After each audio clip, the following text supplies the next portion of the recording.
Rain turned the red Tennessee clay into something slick and alive the morning Maple Ridge finally learned where the road ended. By 7:15, blue lights were pulsing against puddles at the mouth of Mercer Farm. A sheriff's cruiser sat angled near the steel gate, its tires dark with mud. Behind it, a line of SUVs idled with windshield wipers slapping back and forth like nervous hands. Farther down the private road, half hidden by rain and pecan branches, a compact excavator sat dead at the edge of the ditch with one track sunk deep and its bucket frozen above torn roots.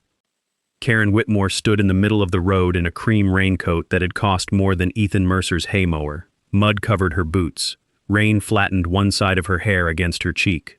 She kept pointing at the gate, then at the trapped vehicles, then at Ethan, as if the force of her finger could rewrite the deed under his feet.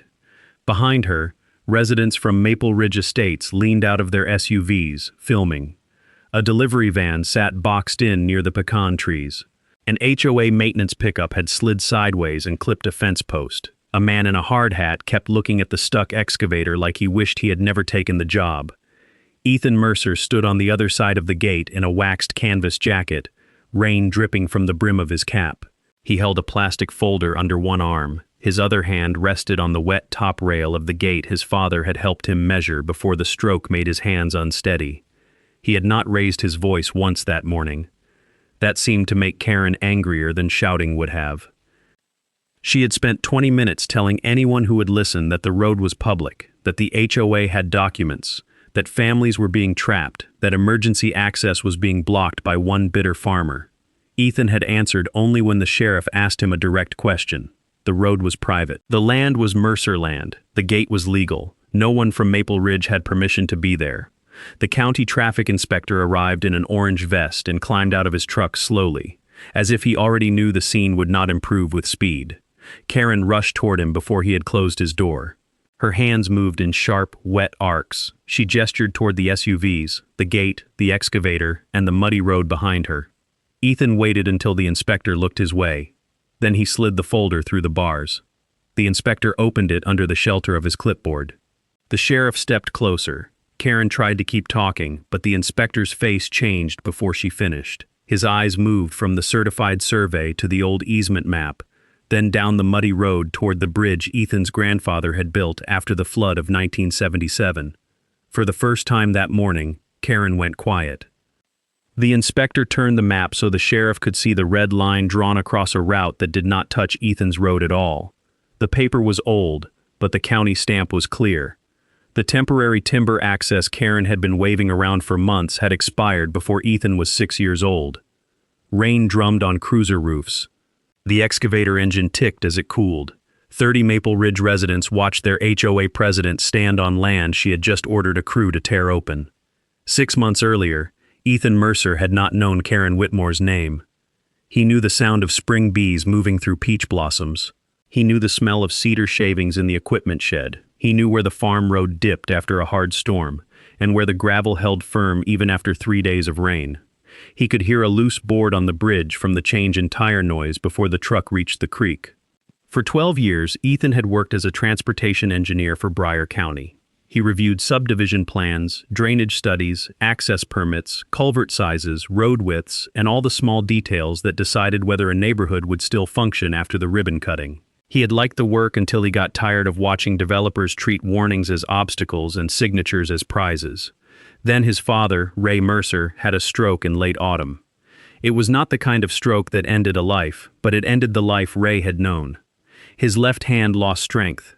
His steps shortened. Words sometimes arrived late, as if they had to climb a hill before reaching his mouth.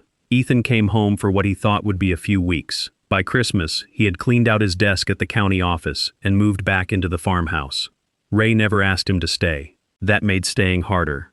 The farm sat outside Briar Glen, Tennessee, where subdivisions had begun pushing into pasture land and timber tracts.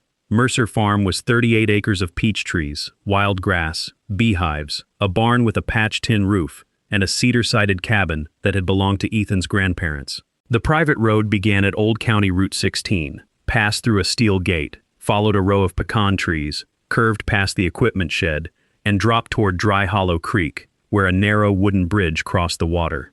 Ethan's grandfather had cut that road in the early 1960s with a borrowed dozer and more stubbornness than money. Before that, wagons had gone out along a rough track that flooded every spring. The new road meant peaches could reach the market before bruising. Honey jars could be loaded without carrying crates across the creek. A doctor could get to the house when Ethan's grandmother went into labor with Ray during an ice storm.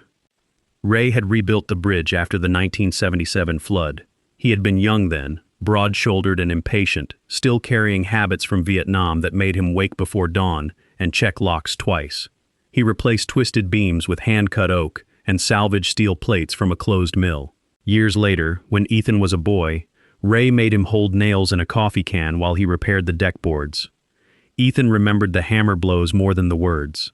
His father had not been a talkative man, but when they worked on the bridge, silence felt like instruction.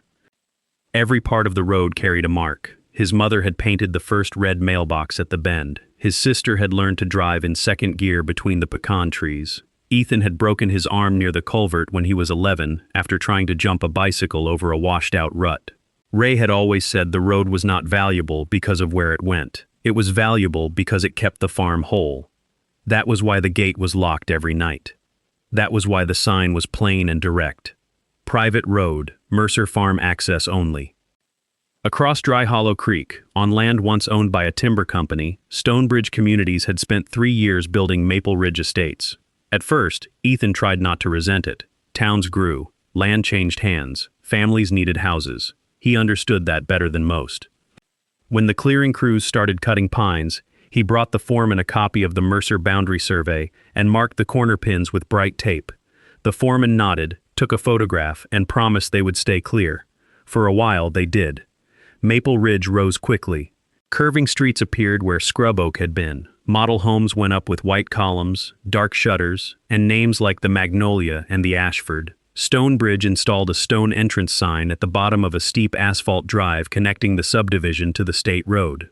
Ethan noticed the grade immediately. Anyone who had reviewed enough road plans could see the problem. The approach was narrow, the drainage was undersized, and runoff from the hill had nowhere clean to go during a heavy storm. He assumed the county would make Stonebridge fix it before final approval. That was how the process was supposed to work. By spring, nearly every house in Maple Ridge had been sold. The first strange thing Ethan noticed was not a person. It was a screenshot from a neighborhood page sent by Paul Hadley, a Maple Ridge resident who bought honey from Ethan at the farmer's market. Someone wanted to know when the secondary rural access behind the neighborhood would open. Another resident replied that the HOA was working on it. A third said it would make school mornings easier because the main entrance backed up whenever it rained. The secondary rural access was Ethan's road. A week later, a white Lexus stopped outside his gate. Karen Whitmore stepped out like she had arrived at a scheduled inspection. She wore slim black pants, a pale blue blouse, and sunglasses too large for her face. A man from Stonebridge Communities came with her, his polo shirt embroidered with the company logo. He carried a rolled plan set under one arm but did not look eager to open it. Karen introduced herself as president of the Maple Ridge HOA and explained that there had been confusion about access. She framed it as a small matter between neighbors. Residents had been told the road through Mercer Farm would serve as a secondary entrance, especially for emergencies, deliveries, and maintenance needs. Ethan listened from inside the gate. He had not invited them in. He explained that Mercer Road was private, fully contained within his family's deeded property, never dedicated to the county, and never subject to any subdivision access easement. He offered to email the current deed, the tax parcel map, and the latest survey. Karen's expression cooled as soon as she realized he was not apologizing. She looked past him at the road, the trees, and the bridge, as though assessing something inconveniently placed in the way of progress. The Stonebridge representative unrolled part of his plan and pointed to a dotted line labeled Future Emergency Access. It ran straight across Ethan's property. Ethan did not touch the paper. Marketing maps did not create property rights. Preliminary plan notes did not transfer land. Future access did not mean existing easement. He explained that if Stonebridge or the HOA believed they had legal access, they needed a recorded instrument, county acceptance, or a court order. Karen smiled without warmth. To her, technical language sounded like a stalling tactic. She said the community would not be bullied by an adjacent landowner clinging to outdated boundaries. The Stonebridge man rolled the plan back up before she finished speaking. Ethan sent the documents anyway. 3 nights later, a motion alert lit up his phone. The deer camera near the east fence had caught headlights moving where no vehicle should have been. At dawn, Ethan walked the pasture line and found the old farm service gate hanging loose. The chain had been cut with bolt cutters, fresh tire tracks pressed into the wet dirt leading from the back edge of Maple Ridge across his field road and onto Mercer Road. He checked the camera card in the kitchen while Ray sat at the table trying to button the cuff of his flannel shirt with one hand. Ethan almost reached over to help, then stopped because Ray hated being helped too quickly. The old man worked the button through at last and looked up only when the video began playing. On the screen, a dark minivan stopped at the fence. A man in a Maple Ridge hoodie climbed out, cut the chain, pushed the gate open, and waved the driver through. 2 children's bicycles were strapped to the back of the van. Ray watched without blinking, his weakened left hand curled against the tabletop. Ethan saved the footage, took photographs, and sent a formal email to the HOA management company. He did not threaten. He stated that the property was private, entry was unauthorized, damage had occurred, and further trespass should stop immediately. Karen replied before lunch. Her email referred to Mercer Road as a historic community road. She wrote that the HOA would not recognize misleading private signage on a shared access corridor. She warned that any attempt to restrict use could expose Ethan to liability if emergency response was delayed. Ethan read the email twice. The second time, he understood the fight had not begun with the cut chain. It had begun in a sales office, long before he ever saw Karen's Lexus. Residents had been promised something Stonebridge did not own, and Karen had decided confidence would do the work of law. The first notice arrived in a cream envelope with the HOA management company's logo printed in blue. Ethan was not a member of the HOA. His land was not inside Maple Ridge. He paid no dues, had signed no covenants, and had never attended a meeting. Still, the notice accused him of obstructing a shared access corridor and assessed a daily interference fee of $250 until the gate was removed. Ethan called the management company from the porch. The young woman on the phone sounded uncomfortable as soon as he gave the address. She confirmed his parcel was not within the association boundaries, then said Maple Ridge records showed a shared access interest. When Ethan asked for the recorded document, she sent him the same sales map with the dotted line. Karen escalated in public next. On the Maple Ridge community page, she wrote that a neighboring landowner was blocking a long-planned safety exit and endangering families, elderly residents, school buses, and emergency vehicles. She never used Ethan's full name, but she described the farm, the gate, and the road. Within hours, cars began stopping near the entrance. People filmed the sign. Someone left a handwritten note under the chain accusing him of putting pride above children's lives. A woman slowed down long enough to shout through her window while Ethan was repairing a fence. Ray heard it from the porch and tried to stand too fast. His cane slipped against the boards. Ethan caught him by the elbow before he fell. That was the first night Ethan wondered if coming home had made him weaker instead of stronger. He could handle anger aimed at him. He had dealt with developers, commissioners, contractors, and property owners who thought volume could bend facts. But watching his father sit at the kitchen table with one hand trembling beside a cold cup of coffee made the whole thing feel different. Ray had survived war, floods, debt, crop failures, and the slow death of Ethan's mother from cancer. Now a woman from a brand new subdivision was making him flinch on his own porch. Ethan tried to remain practical. Paul Hadley quietly invited him to attend the next HOA meeting and show the documents. Ethan agreed because he still believed clear records could end a false story. He brought the deed, the county parcel map, the survey, and still images from the camera. The meeting took place in the Maple Ridge Clubhouse, a new building that smelled of paint and carpet glue. Ethan stood near the back with the folder under one arm while residents filled folding chairs. Karen sat at the front table beside 2 board members and the Stonebridge representative. She spoke about property values, neighborhood safety, and the need to protect access rights from obstruction. When Ethan approached during the comment period, Karen refused to recognize him. He was not a member. He had no standing. The meeting was private. When he placed the folder on the front table for anyone to review, she slid it aside without opening it. Residents murmured. Several phones turned toward him. By the time Ethan walked out, the story had already changed from access confusion to farmer disrupts HOA meeting. The sheriff's office appeared only once before the final storm, and that made the visit matter. 2 deputies arrived on a Saturday morning after Karen reported that Ethan had locked a public road. Karen stood outside the gate with several residents behind her. Ethan handed over his deed and survey. The older deputy walked the fence line, looked at the private sign, studied the map on the hood of his cruiser, and told everyone the same thing in a flat voice. No deputy was going to cut a private gate open without a court order. Karen did not like that answer. She kept talking.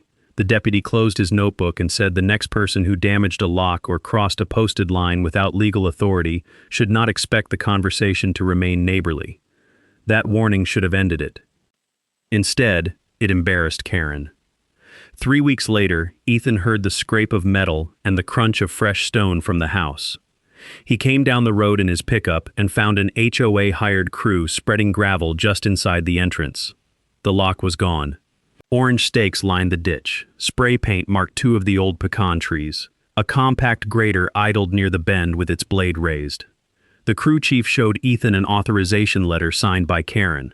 It described the work as improvement of existing shared access for community safety. Ethan ordered them off the property. The crew chief called Karen. She arrived within 20 minutes, stepping from the Lexus with a confidence sharpened by witnesses. The grader's engine rattled. Gravel slid from the dump bed in gray waves. Karen stood beside the machine and treated Ethan's objection as proof of hostility. She accused him of interfering with safety work approved by the association. When Ethan stepped in front of the grader at a safe distance, she lifted her phone and began recording him. Ethan did not give her the image she wanted. He backed away, photographed the cut lock, photographed the orange paint, photographed the authorization letter, and told the crew chief that his attorney would have the company name by sundown. The crew chief looked at the painted trees, then at Karen, then shut the grader off. He had come expecting a fussy landowner. He had not expected a man documenting every inch like a crash scene. That night, Ethan walked the road with a flashlight. The orange paint on the pecan trees looked violent in the beam. One tree had been planted by his grandfather the year Ray came home from Vietnam. The gravel was wrong for the drainage. Too fine, spread too wide, already washing toward the ditch. A careless contractor could ruin in one afternoon what the family had maintained for 60 years. Ray joined him near the bridge, moving slowly with his cane. The creek below carried brown water over stones. He stared at the fresh stakes and the cut lock lying in the mud. For a long time he said nothing. Then he tapped the cane once against the bridge plank. That sound pulled Ethan back 30 years. He remembered being 8 years old, standing on that same bridge, while Ray taught him how to listen for rot. His father had tapped each board with a hammer. A good board answered sharp. A bad board answered dull. Ray had told him the bridge would always tell the truth if a man took the time to listen. Now Ray tapped the plank again, weaker but certain. He reminded Ethan that the timber company had tried to take the road once before. Ethan had been too young to remember the details. Ray remembered his father sitting up late at the kitchen table with maps spread under a yellow lamp, rubbing his forehead with sawdust still in his hair. He remembered men in clean boots saying the Mercers were standing in the way of progress. He remembered his father refusing to let logging trucks cross the bridge, because once heavy wheels started using a road, people forgot who built it. The words came slowly from Ray, broken by pauses, but every pause made Ethan listen harder.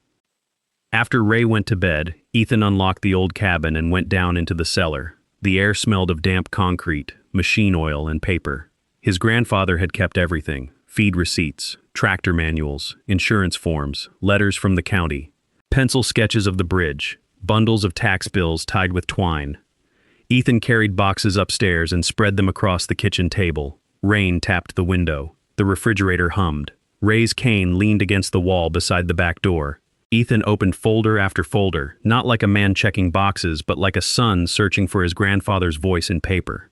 At first, the records were only fragments: a corner description from 1964, a letter about a culvert replacement, a receipt for oak beams, a photograph of Ray as a young man standing beside the bridge with a hammer in one hand and a cigarette tucked behind his ear. Near midnight, Ethan found a brown envelope at the bottom of a metal file box. The label was written in Ray's old handwriting, firmer than the hand he had now. Dry Hollow Road Dispute, 1988/1989. Inside was the past Karen had been trying to rewrite. Ethan unfolded the map carefully because the creases had gone soft with age. A red grease pencil line crossed the northern timber track. It did not touch Mercer Road. It did not touch the bridge. It did not pass the cabin. Beside the map was a short agreement granting the timber company temporary passage for 18 months over that northern track only. A county memo confirmed the route was private, temporary, and never accepted as a public road. Ethan laid the old map beside the Stonebridge sales plan.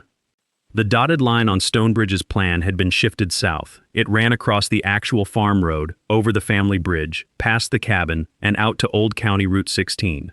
Someone had taken the ghost of an expired timber route and redrawn it where it would help sell houses. The next morning, Ethan did not sit at a computer listing file names like a clerk. He went back into the world that had produced the lie. At the county records office, he stood at the long wooden counter where survey books were chained to the wall. The clerk brought out plat cabinets that groaned when opened. Ethan slid old maps across the counter, weighted the curling corners with brass blocks, and traced road lines with a pencil eraser. He took the Stonebridge brochure from his folder and placed it beside the county's stamped plat. The two lines did not match, not by a little, by hundreds of feet. He walked down the hall to the planning office, where a younger engineer he used to supervise recognized him and lowered his voice. Together, they pulled the Maple Ridge file from a gray cabinet. Not everything was dramatic. Some truth was hidden in coffee stains, inspection stamps, unsigned blanks, and yellow sticky notes that had lost their glue. Ethan did not need to tell the reader the names of every form. The room told the story for him. One page had the main entrance circled in red with a handwritten note about runoff crossing the pavement during storms. Another showed a culvert size scratched out and replaced with a larger number that had never been built. A final approval sheet had a blank line where the last inspector's signature should have been. In the margin, someone had written that secondary access was represented by developer, verification pending. Ethan stared at that note for a long time. Verification pending. That was bureaucratic language, for nobody had proved it. He paid for certified copies one by one. The clerk stamped each page with a heavy thunk that echoed off the tile floor. Every stamp sounded like a nail going into a crate Karen would not be able to open. By the time Ethan left, the folder under his arm had weight, not just paper weight, family weight, county weight, the kind of weight that made a shouted accusation look thin. He also walked the land. With a tape wheel clicking over gravel, he measured from the gate to the bend, from the bend to the bridge, from the bridge to the old fence line. He marked the northern timber track his grandfather had refused to connect to the farm road. It was barely visible now, swallowed by blackberry canes and young poplars. He photographed it anyway. He wanted the judge, the sheriff, the inspector, and every Maple Ridge resident to see the difference between the route that once existed and the road Karen wanted. He mounted cameras without announcing them. One went high on the equipment shed, watching the bridge. One was hidden in a birdhouse near the east gate. One watched the main entrance from a cedar post. He posted fresh signs: private road, no trespassing, no public access, camera in use. Ray helped with the last sign. He could not hold the drill steady, so Ethan held it while Ray pressed one palm against the cedar post, keeping the metal sign from shifting. It took twice as long as it should have. Neither of them complained. When the screws bit into wood, Ray nodded once, breathing hard from the effort. That evening, they sat on the porch while the new sign caught the last light. Ray told Ethan that his grandfather had not won the timber fight by being loud. He had won by making the other side write down exactly what they wanted, then making the county read it carefully. The memory seemed to tire him, but it also steadied him. Ethan realized then that the farm had not only passed down land, it had passed down a method. Let arrogant people talk. Let impatient people rush. Keep the records. Hold the line. Karen made the mistake that turned arrogance into evidence 2 days later. The HOA management company accidentally copied Ethan on an internal email chain. Karen had been pressing the board to organize regular use of the road before taking the next legal step. One board member worried that repeated entry over a posted private road might look deliberate. Karen replied that enough use history would make the farmer unable to close the road without looking like the villain. In the same chain, the Stonebridge representative wrote that residents had been sold an expectation of access and that backing away would create exposure. Ethan printed the email and set it beside the old easement map. He hired Maribel Ortiz, a land use attorney in Briar Glen who had grown up around cattle fences and boundary fights. She did not promise a dramatic victory. She disliked drama. She organized evidence. She told Ethan that his strongest position was patience. No shouting, no physical blocking of machines, no traps, no threats. If the HOA believed confidence could create rights, they needed to be allowed to say so in front of people who could write reports. Ethan followed her instructions, but patience did not mean passivity. He repaired the first damage, but left the orange paint visible. He reinforced the gate with a legal setback from the public road. He logged every incident. He saved every video. He sent a cease and desist letter to the HOA, Stonebridge, the management company, and the contractor. He delivered a copy of the basic dispute file to the sheriff's office in advance, not asking them to take sides, only making sure the next deputy would not arrive blind. Then he did one more thing. He placed 3 white survey flags at the drainage ditch near the bridge and photographed them with a ruler in frame. The flags marked the safe edge of the private road and the start of the soft shoulder where no machine had any business working without permission. He did not hide them. He did not disguise them. They were warnings, plain and legal, fluttering in the grass. Karen saw them as a challenge.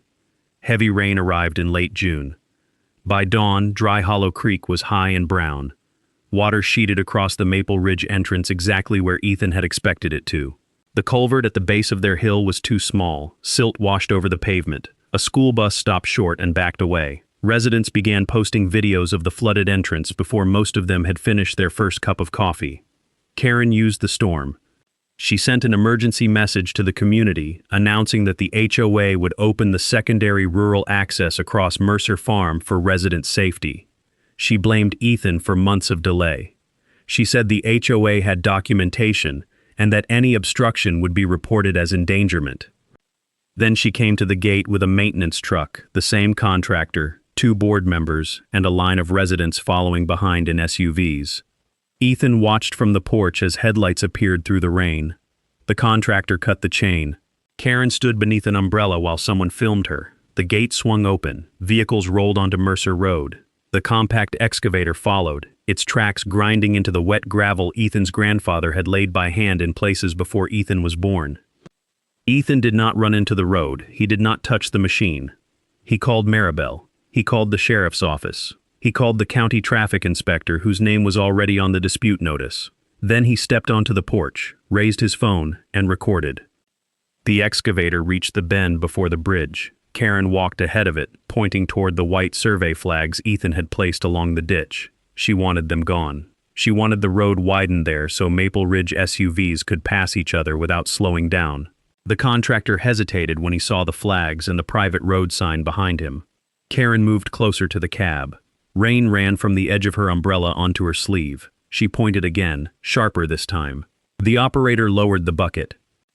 Ethan's camera caught everything. The bucket did not slip by accident. It crossed the flagged line because Karen ordered it to. It tore through the soft shoulder, peeled away clay, and exposed the roots of the pecan tree Ray's father had planted after Vietnam. The first scoop held. The second scoop cut deeper. Brown water began threading through the wound and pouring into the ditch. Ethan felt his chest tighten. Every instinct told him to run forward and stop it with his body. He did not. That was the hardest thing he did all day. He kept filming while the machine made its own evidence. He zoomed in on the flags bending under the bucket. He recorded the contractor's logo on the door. He recorded Karen's hand directing the operator toward the bridge. He recorded the board member standing beside the HOA truck, watching. When the excavator tried to reverse, the newly cut shoulder collapsed under its left track. The machine lurched, not because rain had randomly softened the road, but because Karen had ordered the operator beyond the marked safe edge Ethan had documented the day before. The bucket slammed down. Mud jumped. The engine roared, then coughed. The operator killed it before the machine tipped farther toward the ditch. The road went suddenly quiet except for rain.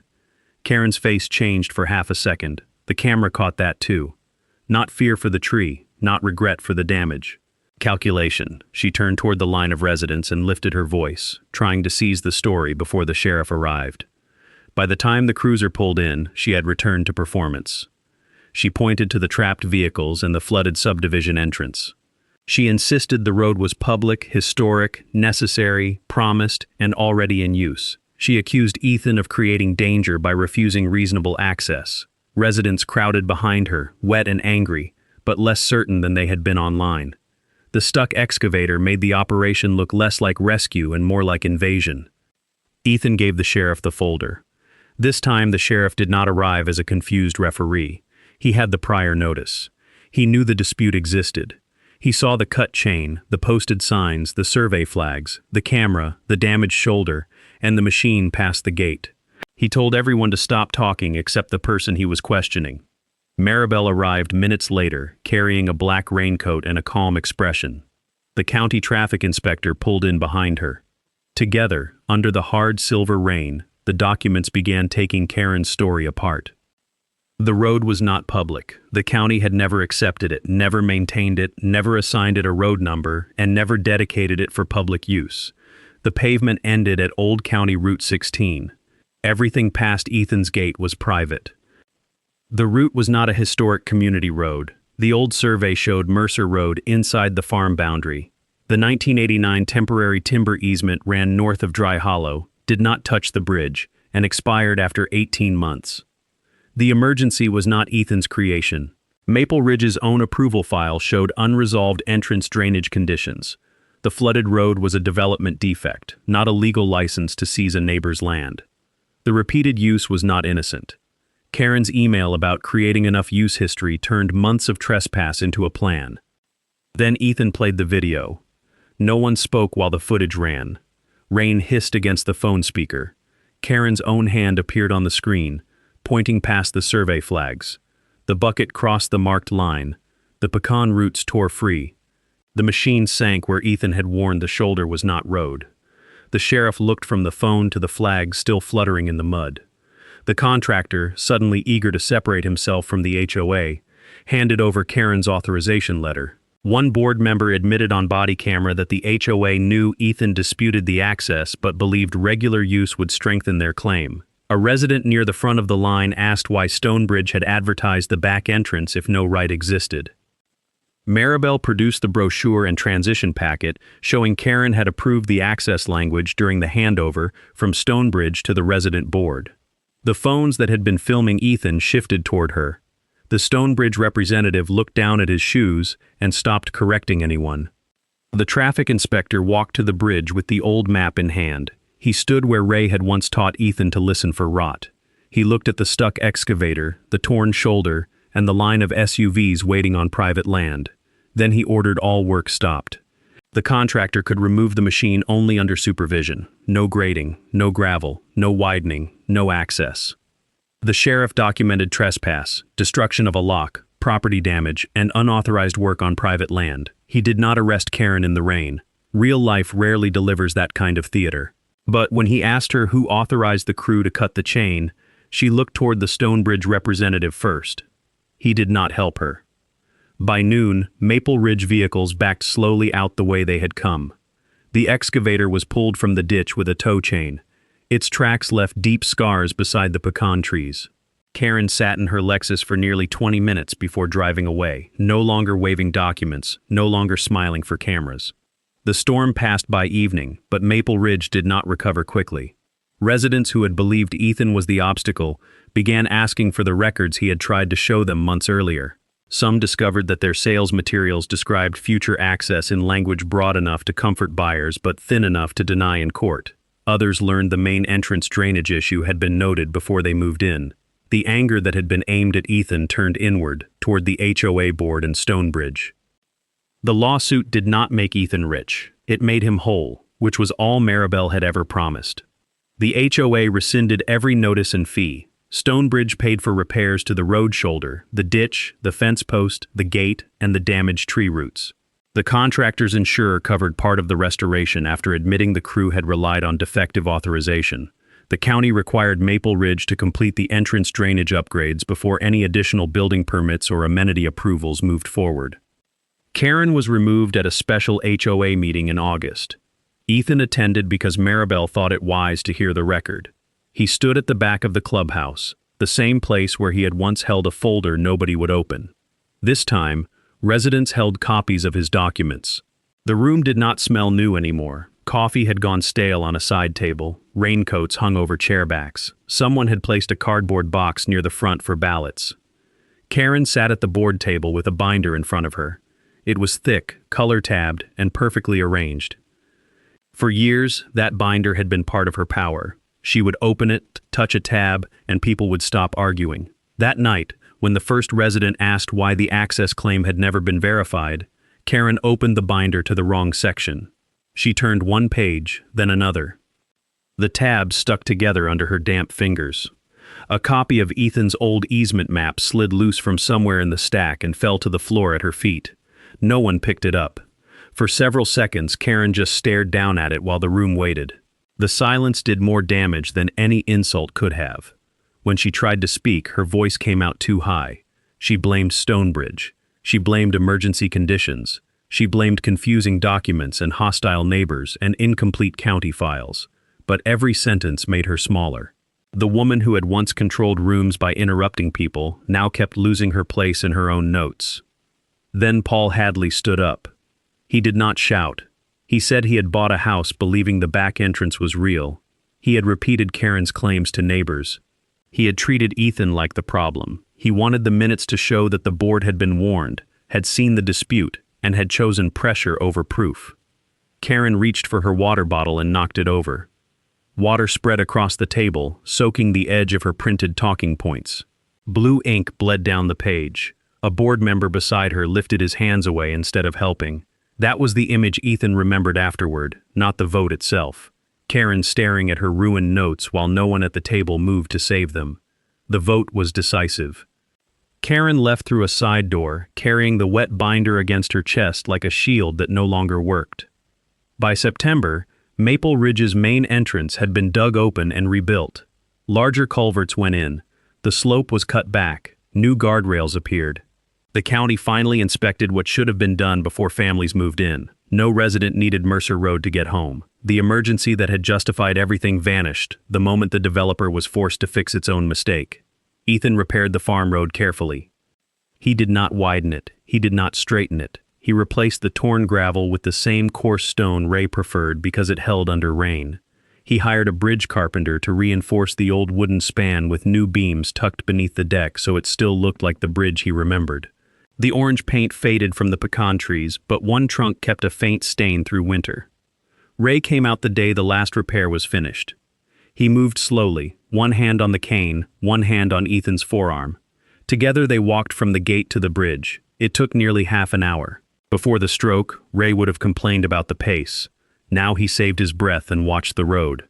At the bridge, he stopped and tapped one board with the cane.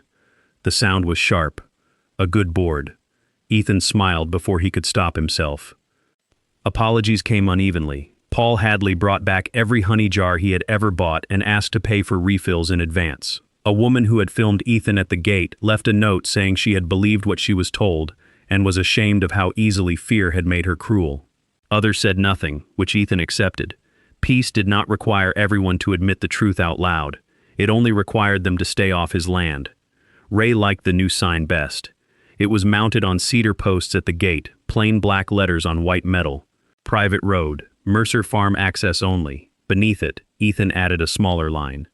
Family land, respect it. On a cool evening after the first peach harvest, Ethan walked the road just before sunset. Bees moved low over clover near the hives. The tin roof of the barn clicked as it cooled. Ray sat on the cabin porch with a blanket over his knees, watching light settle in the pecan branches. Beyond the creek, the roofs of Maple Ridge glowed faintly through the trees, close enough to see but no longer close enough to enter. Ethan stopped on the bridge and looked down at Dry Hollow moving over stone. The road behind him held tire marks from his own truck, Ray's old tractor, and the small wagon he used to haul honey crates to market. Nothing about it was grand. It was dirt, gravel, wood, sweat, paper records, old promises, and a locked gate. For most of his life, he had thought boundaries were lines on maps. Now he knew better. A boundary was also a memory, a duty, and sometimes a fight forced on people who only wanted to be left alone. Peace was not the absence of a gate. Peace was knowing exactly why the gate stood there, and having the courage to close it when someone decided your home was only an inconvenience in their plan.